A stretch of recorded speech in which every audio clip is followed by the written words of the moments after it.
It's Classics 107.9. Time to check in with Dr. Monique Gary. How are you, Doc? Happy Thursday. Good afternoon. Happy Thursday. It's almost the weekend. Yes, girl, it's almost here, and I can't wait. All right, there's a new term. It's called MASKNE, not acne, but MASKNE. What is going on with us wearing these masks in reference to our skincare? All right, let's talk about it, because people are upset about wearing these masks, and for a lot of different reasons, but we're starting to see flare-ups of acne called perioral dermatitis or MASKNE.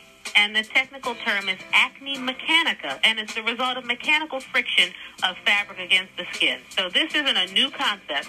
Sports figures who wear helmets and chin guards are familiar with it, but we're seeing it in nurses, healthcare professionals, and now that everybody's supposed to wear a mask, I think you're starting to notice that there's something happening around your face in the area or in the region where the mask is. And so wearing the mask combined with stress, heat creates this moisture-rich environment, and then bacteria and organisms grow on your face, which causes breakdown of skin, which causes acne, which, rinse and repeat. It's not getting any better because of the heat and the moisture, right? Wow. Right. And it's a tricky thing because, everybody has been trying to do different products on their skin. Like, you've got a skincare regimen. It might have some alpha hydroxy. Some people have retin A, and they think, okay, if I put the retin A on my skin, that's going to make it better. But it actually makes it worse because then you get blemishes, patches of dry skin, you get eczema, stinging, burning. And so, I have some tips for people because if you have been wearing your mask, which I applaud you, you're going to notice at some point that your skin is going to start to be affected by this. So my tips are these.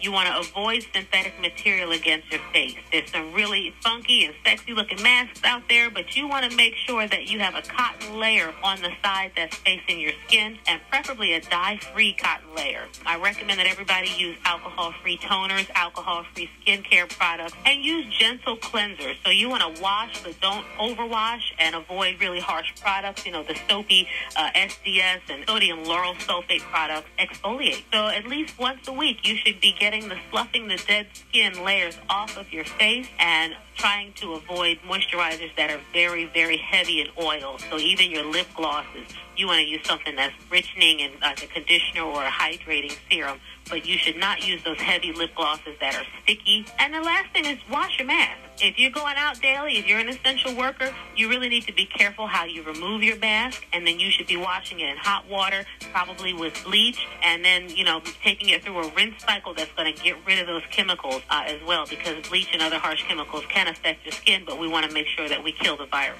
So those are my tips for skincare because these masks aren't going anywhere anytime soon. I saw an article yesterday that said that it's hot and the mask can be uncomfortable. So they say when you're away from folks, when you're, have your social distance going on, maybe it's a good idea to take your mask off and then switch it to a new one, like have a spare mask in your pocket that's not so sweaty so that you continue to feel dry. You can do that, but you really do have to be careful, one, that you don't touch the outer surface of your mask, because the outer surface of your mask is where all the fomites and all the particles and droplets are. So when you take that mask off, you want to be really careful to approach it from behind. I would put it in a plastic bag or something that you're not going to then touch the inside of it, and then go straight to your washing machine.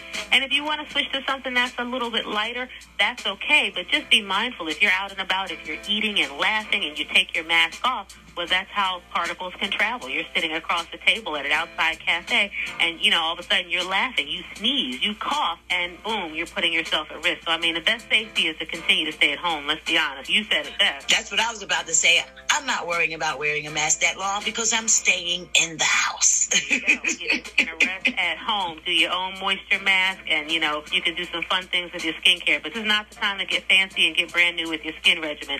This is back to basics because we're going to be wearing these masks for a while through the summer. And so everybody needs to take good care of their skin. There you go. Mask 101. Wow. All right, Dr. Mo, again, thanks for your great information. And I do want to encourage people to continue to wash those hands and wear those masks because half of the country is suffering right now. I just feel like I said yesterday, we're back at the beginning, but let's just keep our foot on the pedal and continue to stay safe. Absolutely. Couldn't agree with you more. We can get through this together. All right. Whew. Mask rules. It's Classics 107.9, and we'll be right back.